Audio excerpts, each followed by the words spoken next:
ሰላም ሰላም፣ እንዴት ናችሁ? ውድና የተከበራችሁ በመላው ዓለም የምትገኙ ኢትዮጵያውያን እንዲሁም ኤርትራውያን የቻናሌ ቤተሰቦች እንዴት አላችሁልኝ? እግዚአብሔር ይመስገን እኔ በጣም ሰላም ነኝ። እናንተ በያላችሁበት ሰላም፣ ፍቅር፣ ጤና እንድትሆኑልኝ ተስፋ እያደረግኩኝ ቪዲዮውን ሲጀምሩ እንደተለመደው ላይክ እና ሼር፣ ሰብስክራይብ በማድረግ ሰብስክራይብ ስታደርጉ የደወል ምልክቷን በመጫን ቤተሰብ ትሆኑ ዘንድ በአክብሮት እየጋበዝኩ የተለመደ ሀሳብ አስተያየታችሁን በኮሜንት እንድታስቀምጡልኝ እያልኩኝ ጽናት ከልብ ክፍል 7 ወደ እናንተ ይዤላችሁ መጥቻለሁ።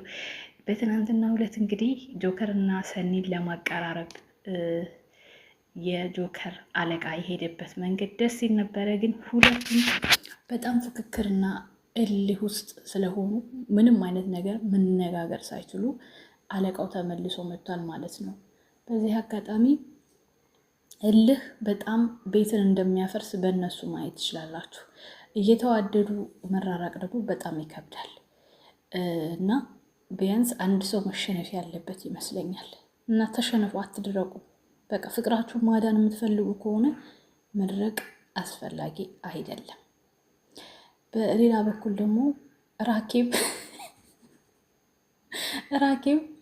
እያየኋት እያበደች ይመስለኛል። እናንተስ ቤተሰብ የሆነ ፓርት ላይ ማሳቄ ነው የመጣው። የጆከር እና የእህቱ ጓደኛች ተናገረችን ብለ መንገድ ላይ ተናገረች ማለት ነው። ሁኔታዋ ምናምን በጣም ነው ያሳቀኝ ያዝናናኝ። እና ምንም ብትወጃትም በህይወቷ ውስጥ ጣልቃ ባትገቢና ውሳኔዎችን ለራሷ ብታይላት ልቧ የሚላትን ነገር ብታዳምጥ ጥሩ ነው። አንቺ ያለፍሽንበትን ህይወት እሷም ያለፈችው ወይም እያለፈችው ያለ መስሎ ስለሚሰማሽ ሁልጊዜ በምትሄጅበት መንገድ ነገሮች ይበላሻሉ። ስለዚህ ሰኒ ህፃን ልጅ አይደለችም። በራሷ መወሰን በራሷ ማድረግ እንድትችል እድል ብትሰጫት የተሻለ ነው።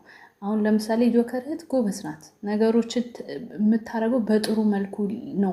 ይበላሽባታል እንጂ በጥሩ መልኩ ነው። አንቺ ደግሞ የምታደርጊው በጸብ ነው። ዞሮ ዞሮ ሁለቱ ተደማምጠው ከእናንተ ጣልቃ ገብነት ብቻቸውን ሁለቱ ተደማምጠው መፍትሄ ቢፈልጉ የተሻለ ነገር ነው ብዬ አስባለሁ። ምክንያቱም ብዙ ጊዜ አሁን ጭቅጭቅ ነው እያየን ያለ ነው። አንድ አይነት ነገር ነው። በዚህ አጋጣሚ ደግሞ የሰኒትና የጆከር አለቃ የጆከር አለቃ ይፋቀሩ፣ እኛ ስራችን ማጣምር ነው እያላችሁ ትገኛላችሁ። ግን በጊዜ ሂደት የሚፋቀሩ ነው ይመስለኝ። ምክንያቱም ትንሽ ተስፋ ያደረግነው ቅዱስን ነበር። ቅዱስ ደግሞ ያው ከሀገር ወጣ እና አንተን የሚሉ ይመስለኛል። እስቲ ኮሜንት እናንብብ። እንደኔ ሰኒና ጆከር የምታረቁበት ቀን የናፈቀው ድምጻችን ይሰማ። ጆከር እና ሰኒ ይታረቁልን። በፍቅር መሀል እልህ አያስፈልግም የምትሉ እውነት ነው። ጆከር እና ሰኒ ታረቁ። ቃል ማን ነው እንደኔ የሚወዳት? የኔ ደርባባ ራኬ በህቷ መከታገብ በህቷ ጣልቃ አትግቢ። ሰኒና ጆከር ይዋደዳሉ። ራኬ በትዳራቸው አትግቢ። እውነት ነው። ቃል የምታሳዝነው የኔ የዋስ ወዳት። አይ ፍቅር እንደዚህ ነው። በፈጣሪ ሰኒና ጆከር ይታረቁ። ደራሲው ድምጻችን ይስማ። ማን ነው እንደኔ ድራማ ሱስ የሆነበት? ኧረ በጋ አምላክ ሰኒና ጆከርን አስታርቁልን። ሰኒ የማይነገር ስጦታዋ ስለማይነገር ስጦታ እግዚአብሔር ይመስገን። የሰኒ ጆከር አለቃ እውነት ይመችህ።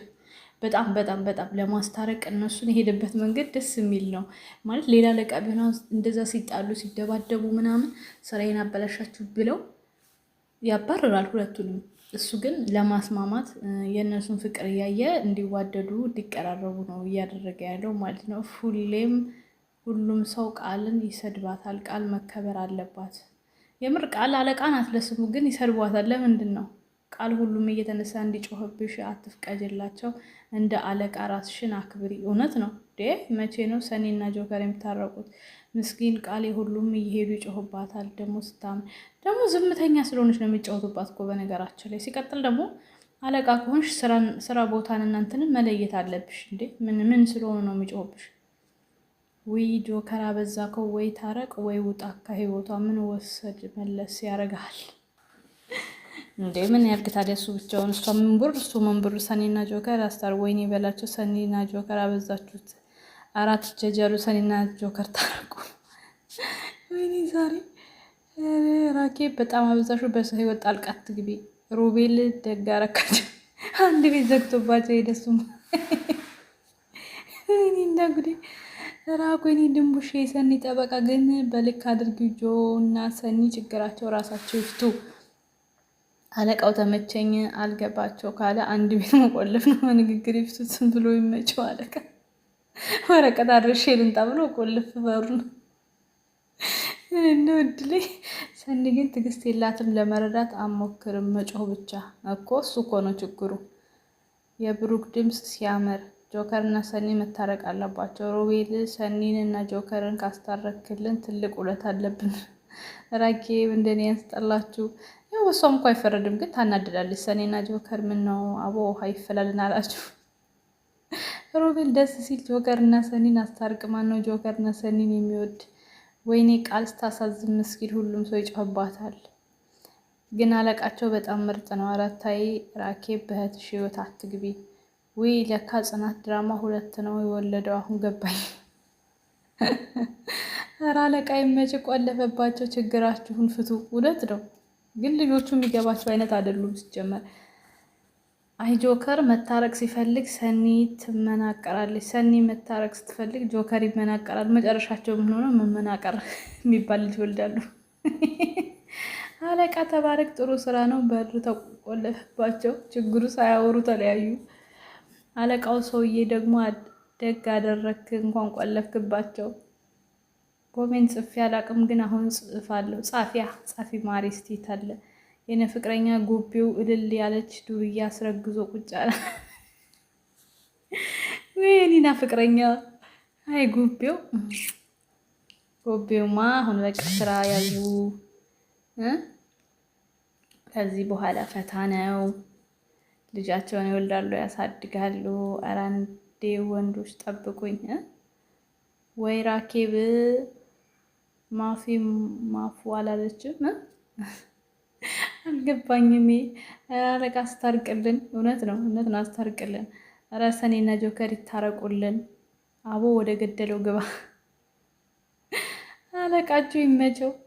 ኧረ ራኬብ ምን ጉድ ናት! እንደ መስተካከል ማበላሸት ትሄዳላት። የምር ግን የሚወድ ሰው እንዲህ ነው እንዴ? አዎ ማለት የሰው ደስታ መፈለግ ብቻውን ለውጥ አያመጣም። እና ውድ ቤተሰቦች እንዲህ እያለ ኮሜንቱም ያበቃል። እኔም ሀሳቤን እጨርሳለሁ። ላይክ እና ሼር ሰብስክራይብ እያደረጋችሁ ሰብስክራይብ ስታደርጉ ደወሉን እየተጫናችሁ ቤተሰብ ሁኑ። በጣም ነው የምወዳችሁ። ተከታተላችሁን ከልብ አመሰግናለሁ። በቀጣይ ክፍል እስክንገናኝ ወዳችኋለሁ። ባይ ባይ። ሰላም እንዴት ናችሁ? ይህን ቪዲዮ ላይክ እና ሪፖስት ብታደርጉ ደስ ይለኛል። እኛ ኢትዮጵያኖች የሚያምርብን እንደዚህ ስንደጋገፍ ነው። እዩት፣ ይሄ መኪና እንግዲህ እንዴት እንዳዳ ነው ማለት ነው። በጣም የሚገርም ወንድማማችነት ነው። ራሱን አደጋ ላይ ጥሎ ያኛውን አዳ ነው። ምክንያቱም ከፊቱ ከኋላው ብዙ መኪናዎች እየመጡ ነው፣ ግን ደግሞ በእግዚአብሔር ቸርነት ረድቶት እንደዚህ አድርጎታል። እና እንተባበር፣ ፍቅር ይኖራል።